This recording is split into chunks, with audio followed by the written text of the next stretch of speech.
महागड्या मिठाई एका साईडला आणि ही मिठाई आहे ती एका साईडला.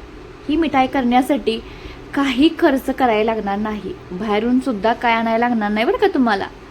तर ही तयार होणार आहे तुपाचे राहिलं जातं बेरी. तुम्ही ह्याला काय म्हणता हो ते नक्की कमेंट करून सांगा. जी शाई राहिली असते ना खालची तूप काढून जे आपण टाकून देतो त्या टाकावापासून मस्त असा खाण्याचा पदार्थ तयार करणार आहोत. कुंदा माहिती का हो खायचा, तसाच अगदी ही मिठाई लागते.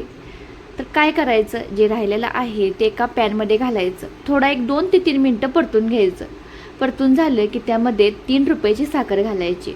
फक्त खर्च ह्याला 5 रुपये बरं का, अति जास्त खर्च करायचा नाही. 5 रुपयेमध्ये 500 रुपयाला किलो मिळेल ना इतकी ना स्वीट अशी ही मिठाई तयार होते. साखर ना वितळून द्यायची आणि अजिबात हलवायला गडबड करायची नाही. लो टू मीडियम फ्लेम करून ही मिठाई ती भाजून घ्यायचं. म्हणजे जी शाई राहिली असती ती तुपाची, ऑलरेडी ह्याला तूप सुटलंच असतं, तूप घालायची काही गरज नाही. तर बघू शकताय साखर आणि तुपामुळं एकदम असं मऊझार झालं आहे.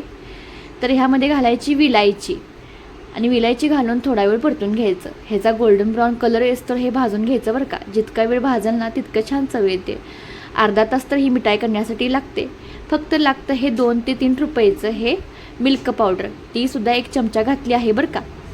चांगलं परतून घ्यायचं. मिल्क पावडरऐवजी तुम्ही दुधाची शाई घातली तरीसुद्धा चालतं, इथेसुद्धा तुमचं पैसे वाचतात बरं का. तसं म्हणायला गेलं तर तुम्ही मिल्क पावडर न वापरता केली तर फक्त तुमचा 3 रुपये खर्च होईल, फक्त शाईचा वापर केला तर. तर आता हे आपण भाजून घेत आहोत, परतून घेत आहोत. तर भाजायला अजिबात ना थांबवायचं नाही, थांबलं की करपण्याची शक्यता असते. कलर बदलोच तर, साखर वितळोच तर, ह्याचा गोळा होस तर ना हे परतून घ्यायचं. बघू शकता हे अजूनसुद्धा थोडंसं घटचं पातळं दिसत आहे. आणि 5 मिनटं मी परतून ना आपल्या एका ताटाला तूप लावून घेतलं आहे आणि तूप लावलेल्या भांड्यामध्ये आपण ही मिठाई ती सेट करणार आहोत. तसं म्हणायला गेलं तर ह्या मिठाईला कुंदाच म्हटलं पाहिजे, त्याची चव अगदी तशीच आहे. तर हे आता आपण चांगलं सेट करून द्यायचं. गरम असल्यामुळं थोडंसं उलटण्याच्या साह्यानं सगळीकडे पसरून द्यायचं. विलायची, थोडीशी मिल्क पावडर 1 अर्धा चमचा आणि साखर आपल्या आवडीनुसार घालायची. 5 रुपयाचा खर्च येतो ही मिठाई करण्यासाठी. तर आपले शाईचं जे राहिलं असतं ते तुम्ही टाकून देत असाल का, तर अजिबात टाकून देऊ नका. अशा पद्धतीनं स्वीट असा कुंदा तयार करा, खायला जबरदस्त लागतो बरं का. तुम्ही गार्लिश करण्यासाठी थोडेसे ड्रायफ्रूट्स ॲड केलं तरीसुद्धा चालतं, तर मी ते ॲड केलं नाही.